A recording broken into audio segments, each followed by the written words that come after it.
Alright everybody, welcome back to the channel. We have some really exciting news on our boat project. We just got our brand new Suzuki 140 back from the installer, so it's a really exciting day. So we started going through the install and taking a look at it, and quite frankly we're a little disappointed with the job the installer did. The motor is on and it is functional, but we think they could have done a much better job in several aspects. So there's a lot that we came across, so I wrote a little list that I'll be referring to throughout this video just so I don't forget anything. So first off, looking at the motor itself, where the cables come out of the motor, these are pretty much exposed. Normally you would expect to see some sort of strain relief or cowl covering these, but that is apparently missing on this install, which is very unfortunate. The next thing, still focusing in the back, we requested that the installer use these grommets, which thankfully they did thread the cables through the grommet, but they didn't install it or secure it. Now, another issue with that is the throttle control and the shift control cables. These are very tight. They didn't really give us enough to fully actuate the motor left and right. So that's really concerning, because we want to make sure we have the full range of motion when we're using this motor. And one of the other concerning things with this is we don't understand why they didn't give more length. If you look under the floor, we specifically installed these pull cables labeled very nicely for them, which goes through the tray connected to the stringer underneath the floor and back up to the console.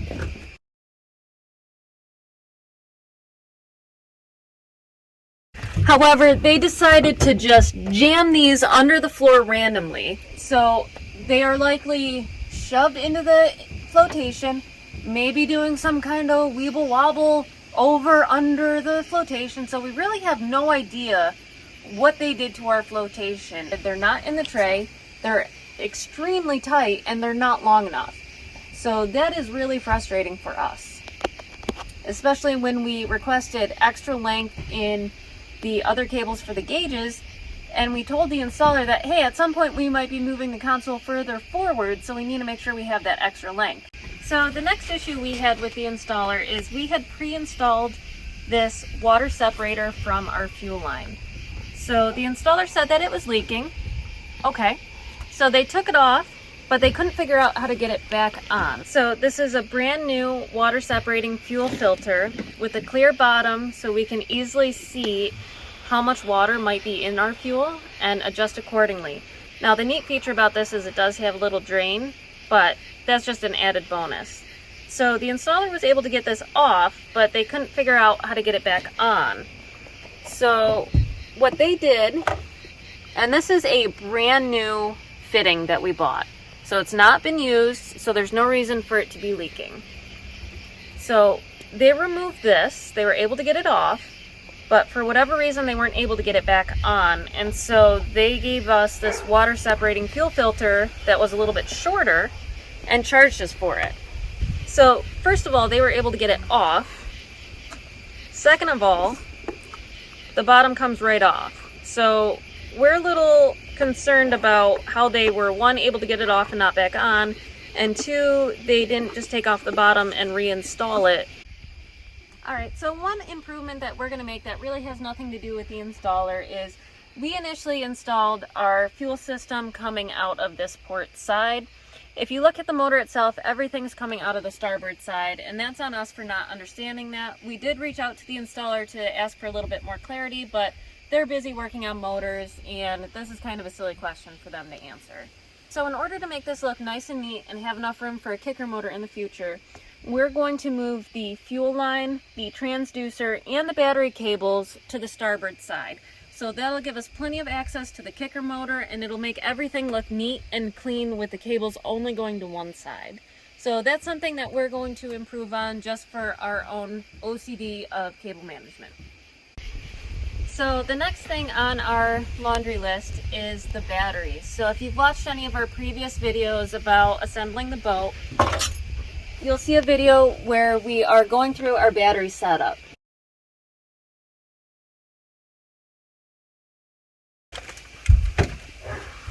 On this side of the boat, we have three 12-volt batteries in series to give us 36 volts for our trolling motor. And on this side, we have our 12 volt house battery in the back and our starter battery. It looks very different from all the other batteries. It's a dicodium lithium that even says starter battery on it. So when we were looking through some of these cables and how the installer did, we noticed that this rear battery is now missing a lug, and that was on there when we dropped off the boat.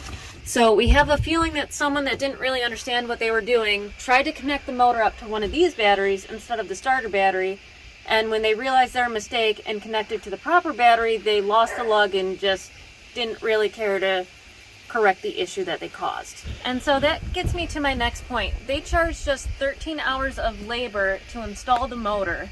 Now, we find it very unlikely that that's what it actually would take to drop the motor on and run the cables when the pull cables were already installed, and we'll get to the console next. So if you look at any of our other videos, we built this console from scratch, and we pre-cut these holes based off the diagrams that we were able to obtain from the installer. So these were ready for the installer to just put these items in and screw them down. So there shouldn't have been much time for the installer to put these into the console.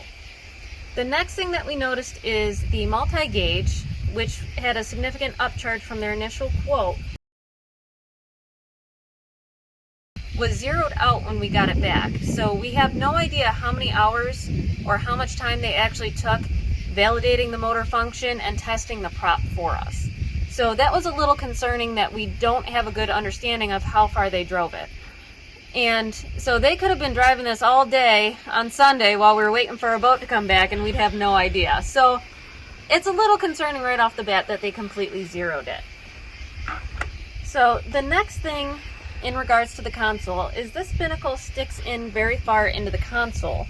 Now, we have this external 12 volt accessory port. They had issues getting the binnacle in when they installed it, but they unplugged that accessory port and didn't tell us. So when we went to turn on our house battery and check everything out, we found that it wasn't turning on, and that's because they unplugged it, never plugged it back in after they installed the binnacle, and didn't even bother to tell us about it.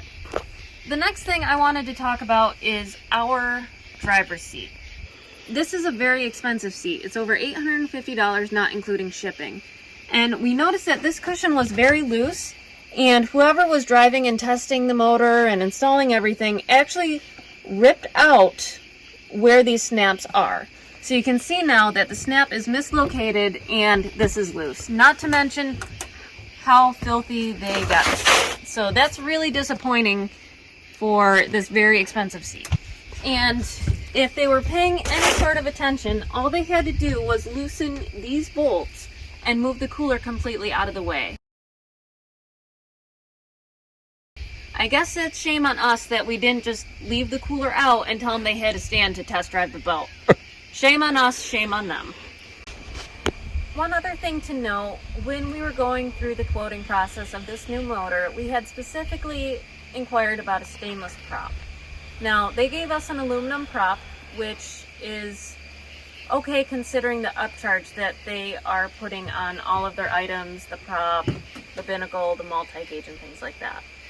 So for us, when we go to deeper lakes that we are very confident that there's no underwater obstacles, no spaghetti monster, no cracking under the water, we're going to switch to a stainless prop. But for waters where there's a higher chance of potentially hitting a submerged log or something that you might not necessarily see, we're definitely going to use that aluminum prop. So that's just one of the things that we're going to change based on the trip that we're doing. So they didn't give us what we asked for, but we don't want to pay more. When they already charged us $3,000 for installation and rigging, which was $1,000 over their initial estimate, which is pretty significant. But overall, the motor's on, so we're very excited for it. We just have some finishing touches to do before we can actually take this out on the water and do our own water test. Now, the installer provided us the number of 43 miles an hour, but I think we can beat that.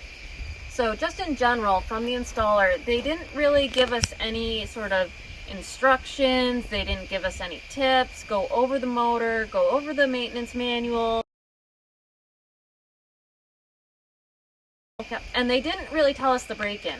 Now, because we've been researching these motors very thoroughly, we were already aware about the break-in process. So that's just one of the downsides of this particular installer that we use. So based on the conversations we had with the installer and all of the work we've done on this boat, they probably knew that we would just figure it out and have a good understanding of that motor break-in, how the motor operated, and things like that. But it still would have been nice to get that contact and that confidence from the installer. So I know this is kind of a ranty video, and you know, it's some frustration and whining, but I really hope this video helps you understand what to look for and what to specifically ask for if you're getting a new motor installed or getting a repower, because you want everything to look nice and tight. This, in our opinion, is not to our level of tightness. We want it tight. This is, it's installed. We're going to fix all this. Nothing is outside of our skill level, so we are going to make it tight for us and get out on the water here really soon.